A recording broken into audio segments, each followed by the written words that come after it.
Guys, Ryan here, and today I have something different. This is a Lego MOC.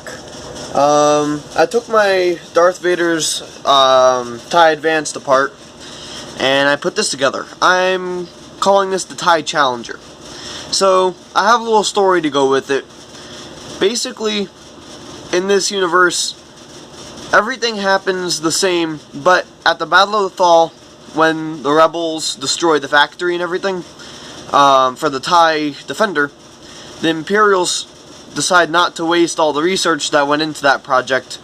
Tarkin takes over and puts it into this, an experimental TIE fighter. This is interesting.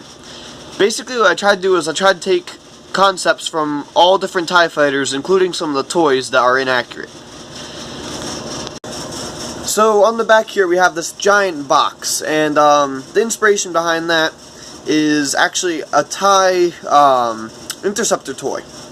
Okay, so I grabbed that, and basically what I used to do was when I was really little, and I first got this because this was my father's, I decided that this would be a hyperdrive or a shield system, which the TIE interceptor didn't have.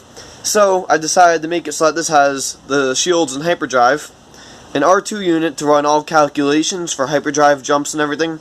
That way that doesn't fall to the pilot. Plus, you'll notice I have the engines back here, 2 TIE engines, and these are boosters.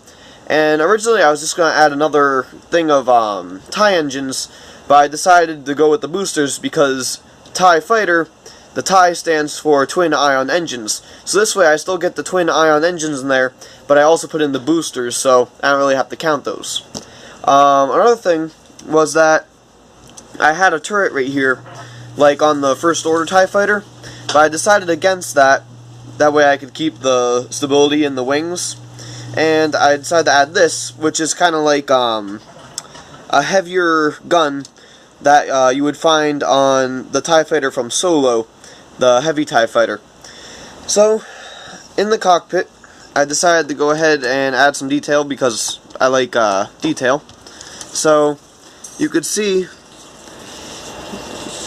you have some black and red in there.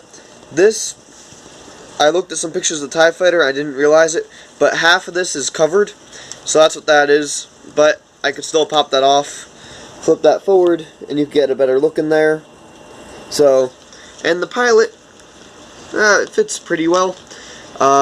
It's a bit of a tight fit, but it's better than having nothing in there at all, so just pop them in there. And also on this version, I know that Lego did this just for, you know, making it easier to get your pilot in and out, but in on this ship, this would actually be able to pop off and flip this forward, so that if you crash, you can just walk around, you know, get out. This would be more of like a Special Forces variant. You also have an antenna here to help with communications, and the wings, I took inspiration from the TIE Interceptor, but I just flattened them out, so that it's like that droid TIE Fighter that Lego came out with in the early 2000s.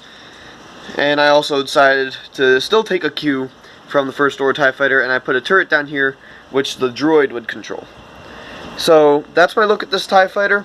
Hope that you guys enjoyed this. I know it's different, and I'd like to review some Lego stuff in the future. So yeah, see you guys then.